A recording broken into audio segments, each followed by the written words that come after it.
Hello and welcome back to Wargaming with me, Gary. I'm going to try and make an attempt. Let me just move that a little bit now. Not to say, because I've been watching my videos. I never even knew I did that when I spoke. But I noticed I do, and there I go again. So, I'm going to try and not do that. So when I feel that I'm about to do it, I'm going to go to try and stop me doing it. So today's video, another painted update on things I've painted, and this one I'm quite pleased with, but I'm going to put it out there for some advice. I'm not sure I've got the colours right. Because I don't know much about this topic, which is the First World War, which brings me to an interesting comment or trail of comments that I had with Gavin Booth. He has his own channel. I'm sure you must have all seen his work. Brilliant. He's right. So he does. Start again, slow down. He does a channel which covers most ranges, mostly this is going to be harder than I thought. He does mostly historical, but he does do science fiction and fantasy, and his range is, from what I was, I was just checking this morning before I came out to do this video.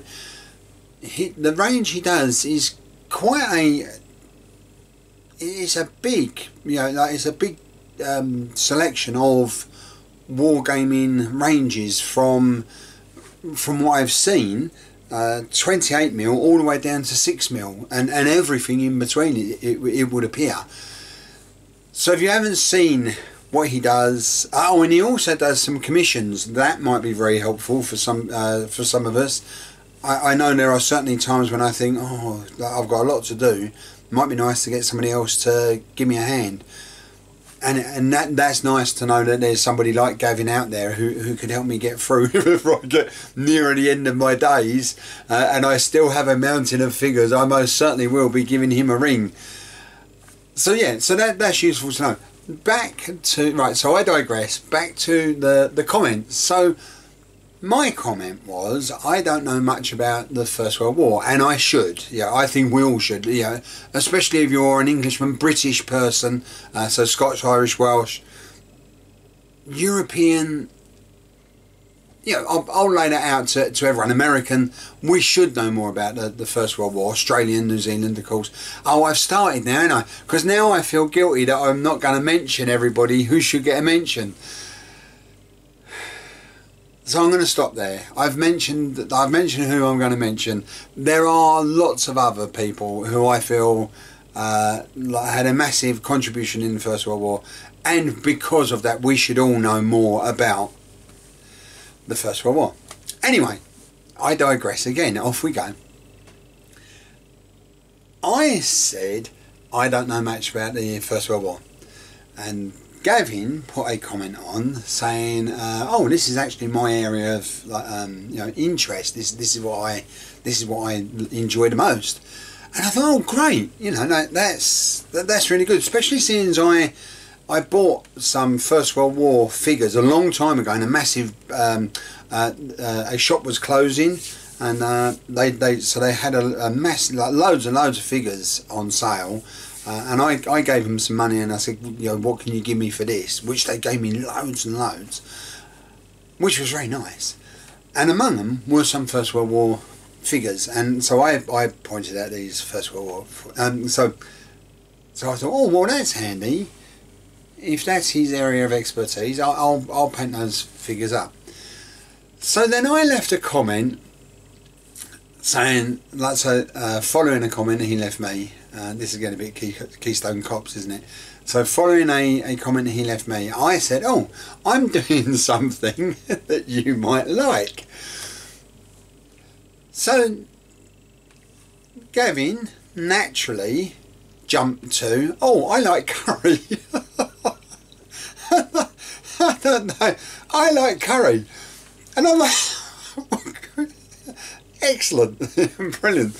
I'm not quite sure how we jumped from miniature figurines to curry, but good for you. So what I've tried to do, I've tried to do the First World War figures in curry colours. I don't know if that helps. I haven't. I'm just mucking about.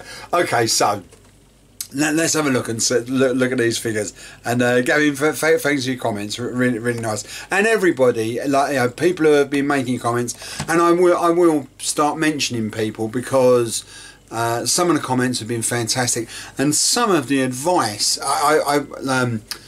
I can't go through the list of like, all the people who have offered advice, but some of the advice has been absolutely fantastic and really. Geordie King. Geordie King left some advice, which I thought was, I'd kind of missed. So I said that the Persians I was doing were going to be tribesmen, which they are going to be tribesmen. But I tend to do things, something comes into my head, I do it, and I go, yeah, I have the picture, and I go, all right, let's do that. And then I start thinking about it. But he pointed out that if they were going to be tribesmen, they would have wicker shields. Of course they would have wicker shields. Duh. Stupid. Anyway, I'm not going to change the Persians now, that they are what they... And what my comment back then was, these Persians, luckily enough, came across this caravan which was full of very expensive shields. You know. I've been entering the realms of fantasy, but yeah, but those comments are fantastic because that I'm doing research and I'm reading and I'm trying to build up my knowledge of particular areas and periods, and it's really nice when somebody comes back, you know, takes the time to look at my video, and lots of people have been doing it, and I'm really appreciative of it, and then they say, don't forget this, and I go, yeah, brilliant. So anyway, I've digressed, and this is I don't want this to become the longest video I've done so far. So let me just move in here. I tell you what, I'll bring these forward. I've done 2, and let's zoom in. I'm gonna have to put my glasses on. Oh, there you are. Oh, that's better. Okay. Let's just zoom in.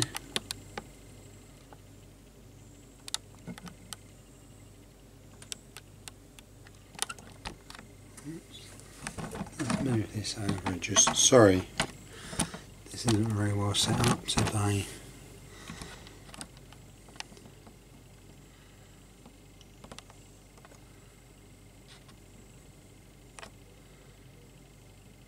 Yeah. Move them back a little bit.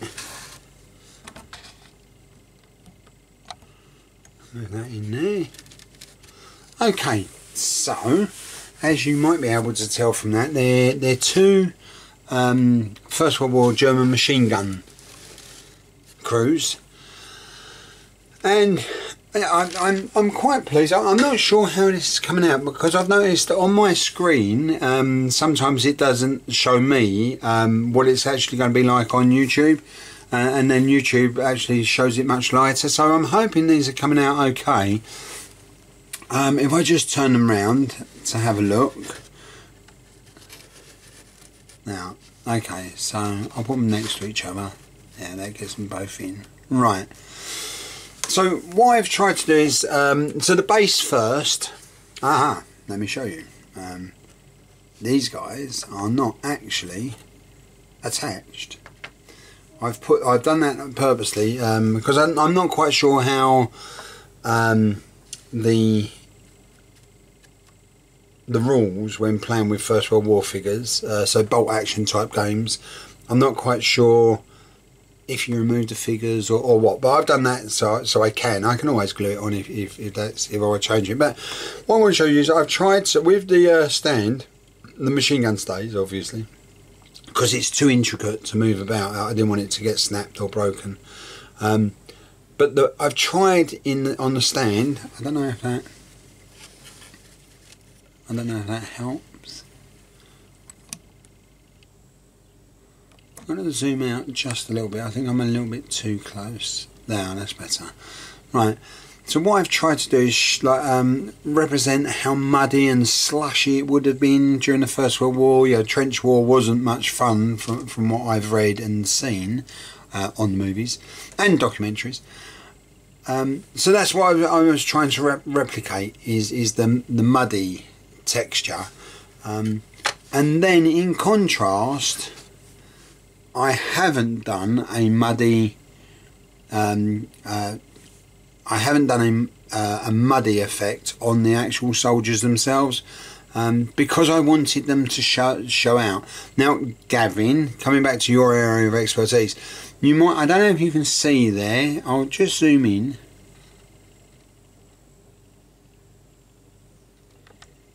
A little bit more. Oh, that's not so bad. Oh, let me just put my finger down there. So what you can see is I've put some red piping around, you know, around the collars and the cuffs, and let me just turn him around a little bit. Sorry, big fingers. Right.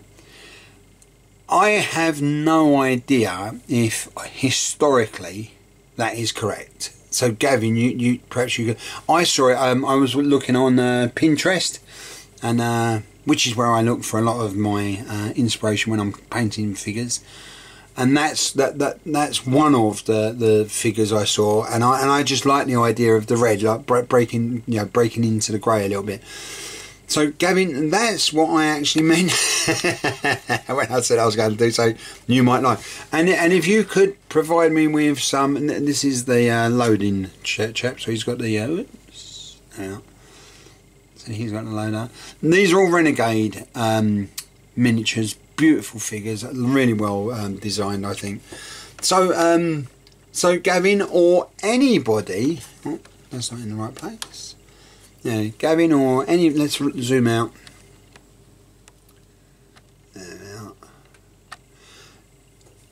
Who has knowledge of First World War, because I'm going to be doing some more, but the figures I'm going to be painting next in the First World War range will be French. I've got some French Marines, I've got some French infantry, some French light infantry.